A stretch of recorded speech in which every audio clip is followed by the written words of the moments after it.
दोस्तों, आपका मेजबान मैं हूं विशाल। एक बार फिर हम हाजिर हैं। लगातार आपको जो हम अपडेट दे रहे हैं। जंग के 9 दिन हो चुके हैं। जी हां, ईरान और इसराइल के बीच जंग के 9 दिन हो चुके हैं। ये आप भूलिएगा मत कि इस जंग की शुरुआत किसने की थी। जंग की शुरुआत की थी इसराइल ने सबसे पहले ईरान के अंदर लगातार धमाके किए थे। तेहरान में धमाके किए थे, जिसके नतीजे में ईरान के कई आला फौजी अफसरान की मौत हो गई थी।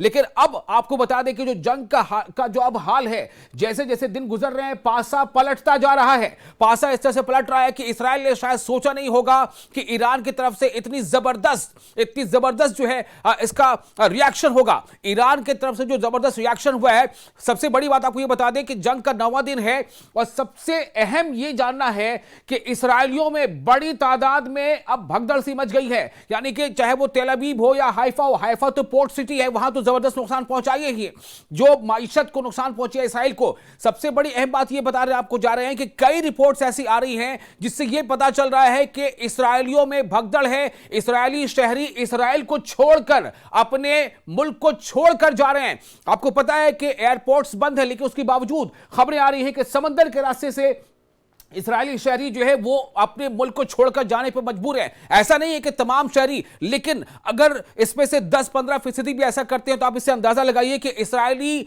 लोगों के जहन में किस तरह का खौफ है, वो कितना डर गए हैं। ये खौफ, ये डर क्या पहले कभी था? ऐसा लगता नहीं है। लेकिन ईरान ने जिस तरह से जवाबी हमला किया, और जवाबी हमले में लगातार ईरान अपनी स्ट्रैटेजी को बदल रहा है। पहले ईरान ने मिसाइलों की बरसात की। जी हां, मिसाइल हमले की तस्वीर आपको हम दिखाएंगे। आप यहां लगातार देख रहे हैं, पीछे भी हमारे स्क्रीन के पीछे किस तरह से लोगों में दहशत है। मिसाइल हमले हो रहे। पहले ईरान ने लगातार मिसाइलों से हमले की। यकीन नहीं होता लोगों को कि क्या ईरान इस तरह से हमले कर सकता है। ईरान के मिसाइल जब आसमान पर, इसराइल के आसमान पर, तेल अवीव के आसमान पर, हाइफा के आसमान पर, यरूशलेम के आसमान पर नजर आते थे, तो वहां पर यह भी खबरें आती थी कि जो फलस्तीनी लोग हैं वो इससे खुशियां भी मनाते थे। तो मिसाइल हमलों में लगातार अब स्ट्रैटेजी बदल रहा है ईरान ने पहले ड्रोन से हमले किए। ड्रोन से हमले आजकल भी जारी हैं। आपको बता दें, ऐसा नहीं है कि सिर्फ एक तरफा हमले हो रहे हैं। इसराइल भी हमले कर रहा है, इसराइल भी हमले कर रहा है और नुकसान भी पहुंचा रहा है। लेकिन यह तवक्को नहीं थी दुनिया को शायद कि ईरान इस तरह से जवाबी हमला करेगा। इसराइल ने ताजा जो दावा किया है उसके मुताबिक इसराइल ने अल कुद्स के एक बड़े फौजी अफसर को मार गिराया है। यह इसराइल का दावा है कि हमने अल कुद्स के एक बड़े फौजी अफसर को मार गिराया। लेकिन जो नुकसान ईरान ने इसराइल को पहुंचाया है, नतीजा यह है कि आपने एक तस्वीर देखी होगी बेंजामिन नेतन्याहू की, जो काफी अफसुर्दा से नजर आ रहे हैं। उन्होंने एक तरह से एडमिट किया है कि हमने ऐसा नहीं सोचा था। और इसराइली लोगों की तो हालत यह है, जो इसराइल के यहूदी हैं, जो सहूनी लोग हैं, उनकी हालत यह है कि वो अब तेल अवीव छोड़कर जाने के बारे में सोच रहे हैं। कई लोग तो छोड़कर जा रहे हैं। जो गजा की पट्टी के बाद वो जो सेटलमेंट्स, जो सेटलर्स है, वहां से तो काफी बड़ी तादाद में इसराइली वहां से इनखला कर ही चुके हैं। अब सवाल ये पैदा होता है कि आगे क्या होगा। आपको बता दें, ये वो तस्वीर है जिसके बारे में हमने आपको बताया था कि ये इसराइल का दावा है कि हमने अल कुद्स के एक बड़े सीनियर अफसर जो थे फौजी, उनको मार गिराया है। लेकिन अब ये देखना होगा कि ये तो चूंकि जंग जब हो रही है तो इसमें नुकसान उठाना पड़ता है, जंग में नुकसान उठाना पड़ता है। लेकिन जो इसराइल को नुकसान पहुंचा रहा है ईरान अपने हमलों से, ईरान ने अपने हमलों में जबरदस्त तब्दीली लाई है। क्या तब्दीली लाई है? ईरान ने ड्रोन से हमला किया, उसके बाद ईरान ने एक के बाद एक खैबर मिसाइल और उसके बाद सिजील मिसाइल, यानी कि बैलिस्टिक मिसाइलों से हमला करना शुरू किया। अब ईरान ने यह तब्दीली लाई अपनी स्ट्रैटेजी में। ईरान इसराइल को इस तरह से चकमा दे रहा है। पहले लगातार ईरान रात में हमले किया करता था, रात होती नहीं थी कि इसराइलियों के लिए दिन हो जाता था। इसराइल के लोग सो नहीं पाते थे, उन्हें लगता था कि सोने का मतलब है कहीं ऐसा ना हो कि दुनिया से जाने का ऐलान हो जाए, जिंदगी का खात्मा हो जाए। लेकिन अब ईरान ने यह तब्दीली लाई है कि ईरान अब जो है वो दिन में भी हमले कर रहा है।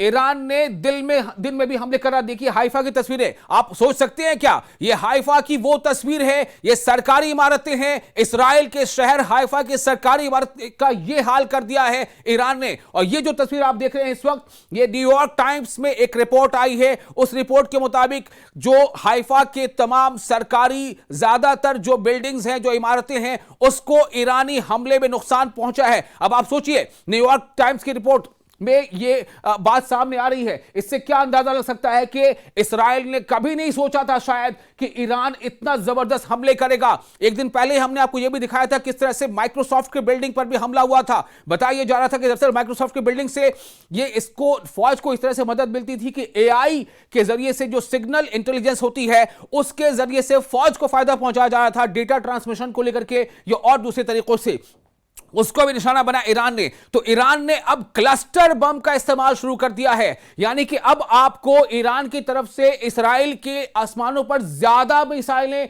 100 या 200 की तादाद में नजर नहीं आ रही हैं। अब क्लस्टर बमों का इस्तेमाल किया है, यानी कि एक ऐसा मिसाइल, एक ऐसा बम जो आगे जाकर के जमीन पर गिरने से पहले कई बमों में बदल जाता है। उसमें से 20, 25, 40, 50 बम निकलते हैं और वो अलग अलग जगहों पर नुकसान पहुंचाते हैं।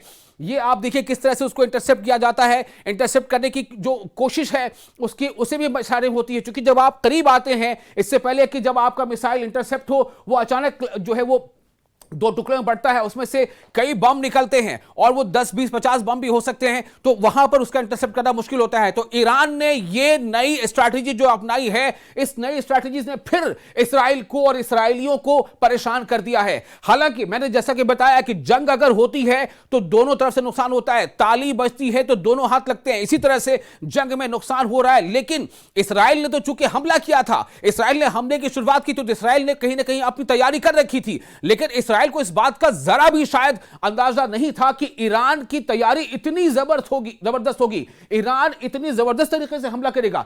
जो ये देखिए, ये आप देखिए जब सिजिल का अटैक हुआ था उसकी तस्वीर भी आपको हम दिखाएंगे, और ये वो 2 कई चेहरे हैं। हम इन चेहरों से आप अंदाजा कीजिए कि किस तरह हमलों के बाद वहां हालात बनते हैं। जो चेहरे हैं इनमें आप देखिए आयतुल्ला अली खामनेई ने सीधा ऐलान कर दिया कि हम झुकने वाले नहीं हैं, चाहे अमेरिका हो या कोई भी हमें धमकी नहीं दे सकता, कोई भी हम पर जंग मुसल्लत नहीं कर सकता, कोई भी हमसे जबरदस्ती अमन नहीं ले सकता। यानी कि जंग हम पर मुसल्लत की गई है, इसराइल ने जंग की शुरुआत की है, और ईरान का मानना है कि इसराइल की जंग की शुरुआत जो की है उसमें अमेरिका की रजामंदी है, अमेरिका की मर्जी के बगैर इसराइल ऐसे कदम नहीं उठा सकता, ये ईरान का मानना है। इसलिए ईरान का भी साफ तौर से अभी भी यही कहना है, वो अपने स्टैंड पर अड़ा हुआ है।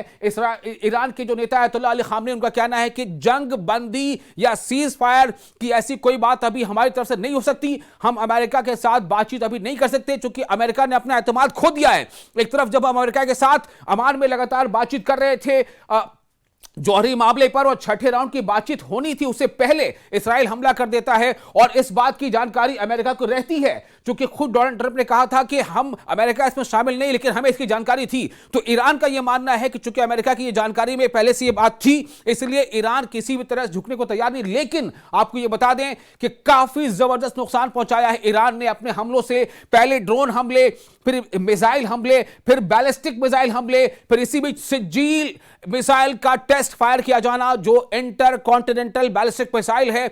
और जैसा कि ईरान का दावा है कि हम काफी लंबे अरसे तक जंग लड़ने की सलाहियत रखते हैं, हमने इसराइल के खिलाफ जंग की हमेशा तैयारी की है। यह अलग बात है कि जंग हमने शुरू नहीं की, जंग इसराइल ने शुरू की, तो इसराइल को इसका खामियाजा भुगतना पड़ेगा, और इसराइल भुगत भी रहा है। इसराइल की मईशत को जबरदस्त धचका पहुंचा है, क्योंकि हाइफा शहर जो तबाह हुआ है, हाइफा सिटी जो पोर्ट सिटी है, जो बंदरगाह का शहर है, जहां पर जो पूरी माली एतबार से उस शहर की काफी बड़ी अहमियत है, ट्रेड होता है, वहां से कारोबार होते हैं, उस शहर को कई बड़ी कंपनियां, जो ट्रेड कंपनी वहां है, उन्होंने वहां से अपने कदम पीछे हटा लिए हैं। तो यह काफी जबरदस्त नुकसान इसराइल को पहुंचा है। लेकिन चूंकि इसराइल के हाथ में अब यह बिल्कुल नहीं है कि जिस जंग की शुरुआत उसने की उसके अंजाम को जाने बगैर कैसे कदम पीछे हटाए, इसलिए अब लगातार कोशिश हर तरफ से हो रही है। डोनाल्ड ट्रंप ने भी अपनी बातचीत में इशारा दिया है कि ईरान से हमारी बातचीत हो रही है।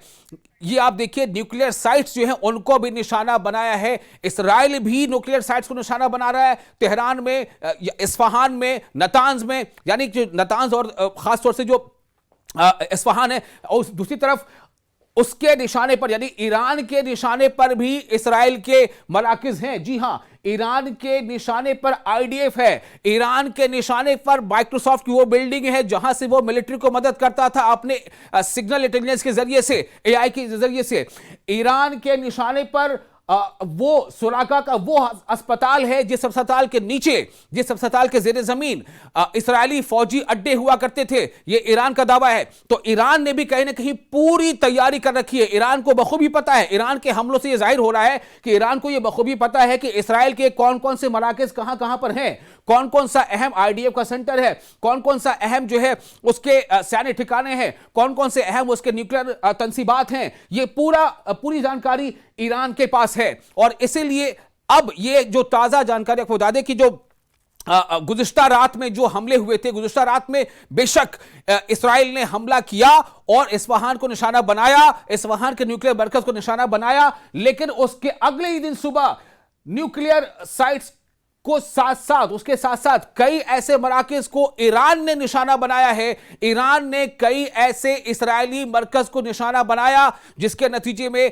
जो इसराइली हैं उनमें एक भगदड़ सी मच गई है। इसराइली अवाम परेशान है। इसराइली अवाम के बारे में खबर आ रही है कि वो चाहते हैं कि या तो बंकर में छुपे रहे, बंकर में कोई कितनी देर तक रह सकता है, बंकर में कोई कब तक रह सकता है, ये अहम सवाल है। इसलिए रिपोर्ट्स वहां से ये भी आ रही हैं कि इसराइली वहां से मुल्क छोड़कर भाग भी रहे हैं। हो सकता है कि वक्ती तौर पर हो, लेकिन मुल्क छोड़कर भाग रहे हैं। ऐसी लगातार रिपोर्ट्स है, समंदर के रास्ते से वो जा रहे हैं।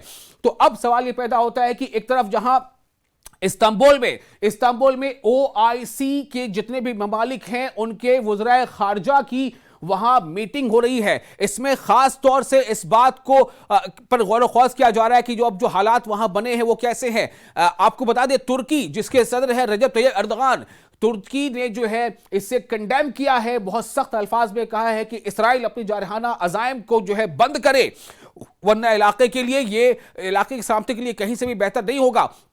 और वही आपको बता दें कि वहां पर ईरान के जो खारजा सेक्रेटरी वो भी पहुंच चुके हैं। तो लगातार कोशिशें भी जारी हैं कि कैसे इस हालात को काबू में लाया जाए। वहां यूएनएसए में इसको लेकर के एक हंगामी इजलास हुआ जिसके बारे में बताया गया कि अल्जीरिया और पाकिस्तान, चाइना और रशिया की रिक्वेस्ट पर ये मीटिंग हुई है। तो कुल मिलाकर जिस तरह से अब व्लादिमीर पुतिन के बारे में स्टेटमेंट आ रहा है कि वो भी जो है ऐसे बयानात अब दे रहे हैं जिससे वो एक तरह से वार्निंग दे रहे हैं, ये अलर्ट करा रहे हैं कि बिल्कुल ये जो है खित्ते के अमन के लिए बेहतर नहीं होगा और अमेरिका इसमें सीधे तौर पर ना कूदे। चीन के बारे में खबरें आ रही हैं कि चीन जो है दर पर्दा ईरान की लगातार हिमायत कर रहा है। चीन के बहुत कुछ ऐसे कार्गो प्लेन्स हैं जो ईरान में उतरे हैं, लेकिन वो तमाम ऐसी चीजें हैं जिसको लेकर के अभी हम पूरी वसूख के साथ नहीं कह सकते इसकी, लेकिन ये चीजें चल रही हैं। इसी बीच सबसे अहम बात यही है कि ईरान के रहबरे आला आयतुल्ला अली खामनाई, जिनकी उम्र 85 साल से ज्यादा है, उन्होंने अमेरिका के उस चैलेंज के सामने घुटने नहीं टेके जिसमें अमेरिका ने कहा था कि आप खाली कर दो, तेहरान को खाली कर दो, हम ईरान को सबक सिखाएंगे। और लेकिन उसके बीच आपको बता दें कि यह बिल्कुल ही ऐसा नहीं हुआ है। ईरान मजबूती से खड़ा है। ईरान अपने मकासद के साथ, उसका मकसद ही है कि दुश्मन ने हम पर हमला किया है तो हमें उसका जवाब देना है। और आयतुल्लाह अली खामनेई ने कहा है कि हम अब दुश्मन को सजा दे रहे हैं। तो अब आगे ये वॉर, ये कहां तक ये जारी रहता है, फिलहाल जो अभी जानकारी है अपडेट के साथ हमने आपके सामने शेयर की है। और मुझे पूरी उम्मीद है कि आपको ये प्रोग्राम पसंद आ रहा होगा, क्योंकि इसमें हमने ये नहीं बताया कि हाँ सिर्फ एक तरफा कोई कार्रवाई हो रही है। जो हकीकत है वो हमने आपके सामने रखी। हमने आपको ये भी बताया कि इसराइल की तरफ से भी हमले हो रहे हैं, लेकिन इसराइल को उम्मीद नहीं थी कि ईरान की तरफ से इस तरह का जवाबी हमला होगा, इतना जबरदस्त हमला होगा, इसराइली शहरियों का इतना नुकसान होगा, इसराइल के जो अहम मराकज है, जो दिफाई मराकज, उनका इतना नुकसान होगा, इसराइल के जो एयरपोर्ट्स हैं उनका नुकसान होगा, इसराइल के आईडीएफ जो इसराइली डिफेंस आर्मी है उनके मराकज का नुकसान होगा। इसराइल को तवक्को नहीं थी और इसराइल को यह एहसास दिलाया है ईरान ने। अब सवाल यह पैदा हो रहा है कि ईरान आखिर कब तक, क्या ईरान वाकई अकेला है, क्या ईरान के साथ कई और ममालिक सामने आ रहे हैं, क्या यह जंग अब धीरे धीरे और भड़केगी या यह जंग मजीद फैलेगी? ऐसे कई सवाल हैं जिसका जवाब हम भी तलाश कर रहे हैं और आप तक हम हर पल, हर अपडेट अपने हर अगले एपिसोड में, अगले प्रोग्राम में लेकर आएंगे। तो हमें फिलहाल दें इजाजत अपने मेजबान विशाल आजम को। लेकिन हाँ, आप इस प्रोग्राम के बारे में क्या सोचते हैं, अपने तासुरात कमेंट बॉक्स में जरूर शेयर करें।